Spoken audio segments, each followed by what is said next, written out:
1000 kali kita jatuh, maka saudara 1001 kali kita harus bangkit kembali untuk memperjuangkan Islam.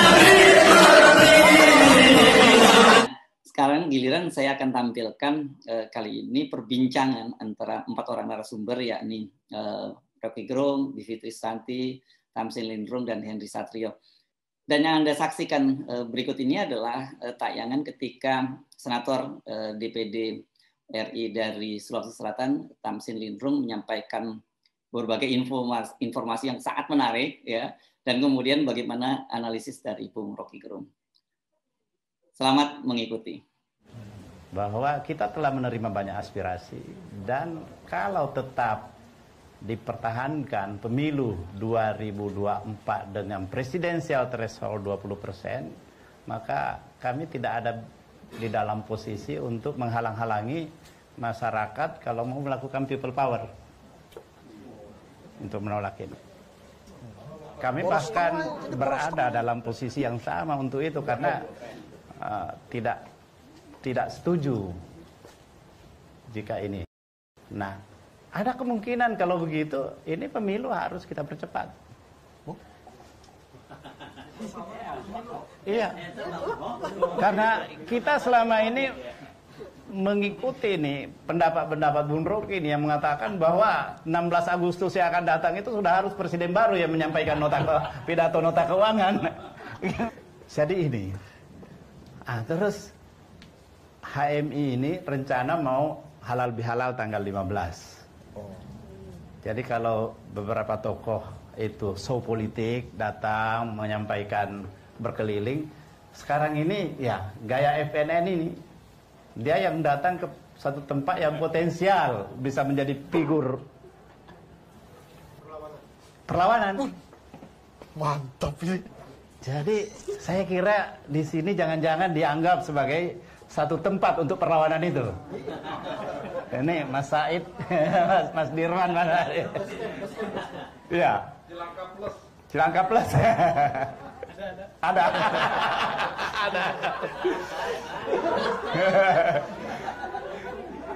Nah, ini mulai hangat ini di sini.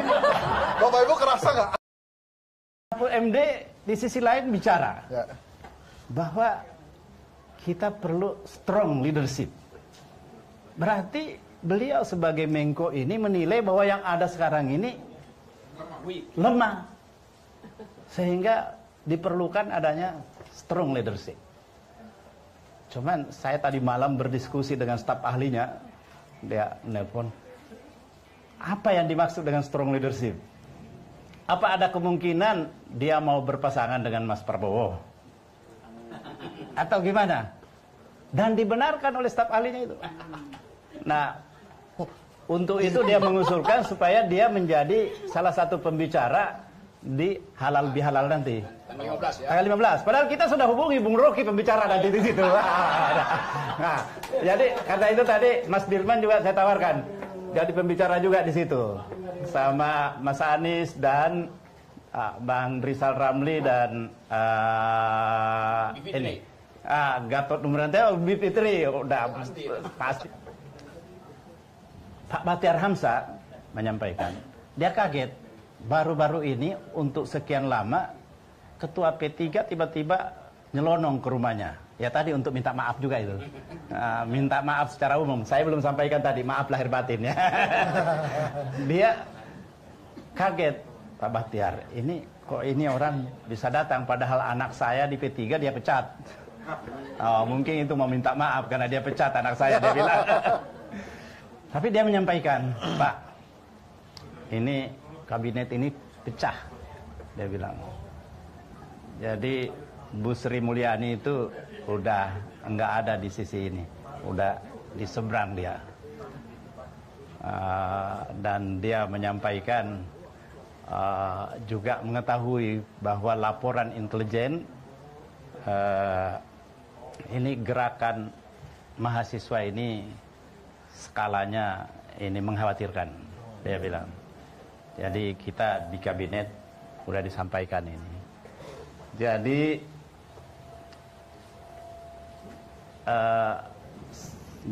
gerakan kegiatan mahasiswa ini rupanya sangat dikhawatirkan.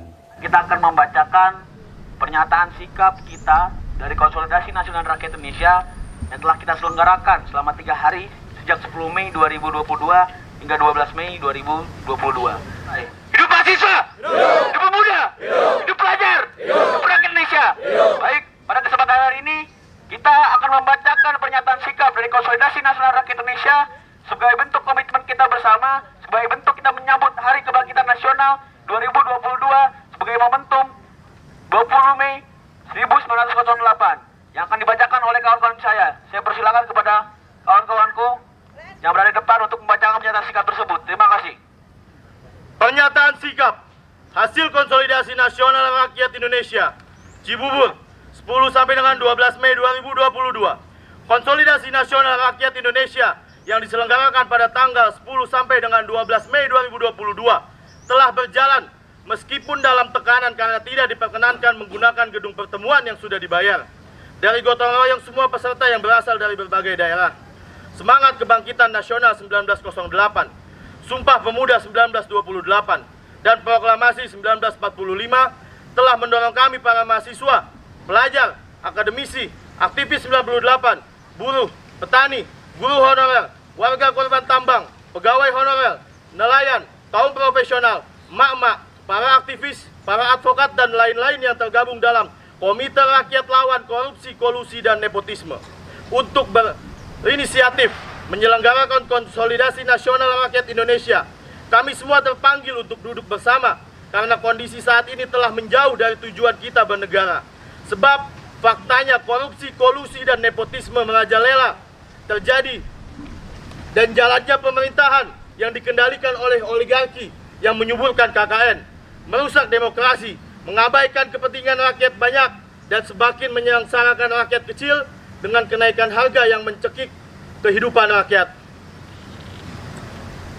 Konsolidasi Nasional Rakyat Indonesia yang diselenggarakan di kawasan Cibubur ini melalui dinamika sidang komisi yang alot bersepakat telah menghasilkan keputusan penting sebagai berikut. 1. Melawan korupsi, kolusi, nepotisme, dan melawan oligarki sampai rakyat Indonesia menang, serta mengembalikan jalannya negara sesuai dengan tujuan bernegara yang telah termaktub dalam pembukaan Undang-Undang Dasar 1945. 2. Menuntut turunnya harga-harga kebutuhan pokok rakyat seperti harga minyak goreng, gas, BBM, listrik, dan lain-lain, serta memberikan hukuman yang tegas kepada para oligarki dan mafia yang mengambil keuntungan di tengah penderitaan rakyat. 3. Menuntut para pengkhianat demokrasi yang mengakali konstitusi untuk kepentingan memperpanjang kekuasaan melanggengkan dominasi oligarki agar diberikan hukuman yang setegas-tegasnya. 4. Para oligarki dan pengkhianat republik ini segera disingkirkan dari posisinya sebagai pengendali republik ini dan diadili seadil-adilnya karena telah merugikan negara dan rakyat banyak. 5. Menuntut dibatalkannya semua produk undang-undang yang dibuat tidak mendengarkan aspirasi rakyat dan dibuat secara ugal-ugalan demi kepentingan oligarki yang mengabaikan prosedur serta dalam penyusunan undang-undang. 6. Menuntut agar berbagai persoalan di daerah terkait status kependudukan segera diselesaikan hak-haknya sebagai warga negara yang dijamin oleh Konstitusi Undang-Undang Dasar 1945 dan perundang-undangan yang berlaku. Di antaranya terkait status dan legalitas masyarakat Mesuji di Register 45 yang hingga saat ini ribuan penduduk yang sudah hidup puluhan tahun di daerah tersebut dianggap sebagai penduduk ilegal. 7. Menuntut agar ribuan guru dan pegawai honorer betul-betul diberikan haknya menjadi ASN dan menuntut agar rekrutmen guru dan pegawai honorer dilakukan secara transparan, tidak berbau korupsi, kolusi, dan nepotisme. 8. Menuntut agar menghentikan penerimaan TKA Tiongkok di tengah terus bertambahnya jumlah pengangguran dan pemutusan hubungan kerja. 9. Menuntut agar pembangunan infrastruktur di daerah berorientasi pada kebutuhan masyarakat setempat dan betul-betul cepat merespon aspirasi rakyat di daerah terkait infrastruktur jalan utama yang rusak, seperti di kota Siantar dan daerah lainnya. 10. Menuntut agar para penjahat pembakaran ratusan ribu hektar hutan di Riau, Sumatera Selatan, Kalimantan, dan lain-lain agar segera diadili seadil-adilnya dan memastikan bahwa keputusan hukum harus bebas dari praktik KKN. 11. Menuntut agar rakyat banyak diberikan akses seluas-luasnya untuk pengenyam pendidikan tinggi dengan biaya murah. 12. Menuntut agar para oligarki batubara yang berbisnis di area Marunda, yang debunya merusak sistem pernapasan warga Marunda segera dihentikan. 13. Menuntut agar seluruh tindakan represif terhadap warga seperti yang terjadi di Wadas dan daerah tambang lainnya segera dihentikan.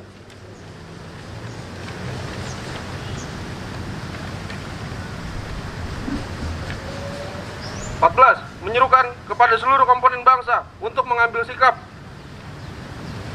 patriotik terlibat dengan kesadaran penuh menata ulang politik dan ekonomi Indonesia yang rusak sudah terlalu parah dan sistematis. 15. Menyerukan kepada seluruh mahasiswa, pelajar, aktivis 98 dan lain-lainnya dari berbagai elemen menyatakan sikap tegas bahwa saat ini terjadi pengkhianatan terhadap reformasi dan akan aksi dimulai dari tabur bunga duka cita di Tugu Reformasi Universitas Trisakti pada tanggal 13 Mei 2022. 16. Menyerukan kepada seluruh elemen yang di daerah, khususnya di wilayah Jabodetabek, untuk aksi menyuarakan aspirasi pada tanggal 13 sampai 17 Mei 2022. 17. Menyerukan kepada seluruh mahasiswa, pelajar, akademis, aktivis, buruh, petani, kaum profesional, nelayan, emak-emak, dan lain-lain, seluruh komponen bangsa seluruh Indonesia untuk aksi nasional serentak dalam aksi nasional menyelamatkan negara dari kerusakan dan kehancuran pada tanggal 19 hingga 20 Mei dan seterusnya sampai benar-benar rakyat memperoleh kemenangan sejati berdasarkan Undang-Undang Dasar 1945. Hidup mahasiswa, hidup pemuda, hidup pelajar, hidup perempuan yang melawan, hidup rakyat. Cibubur, 12 Mei 2022, Konsolidasi Nasional Rakyat Indonesia, KRL KKN.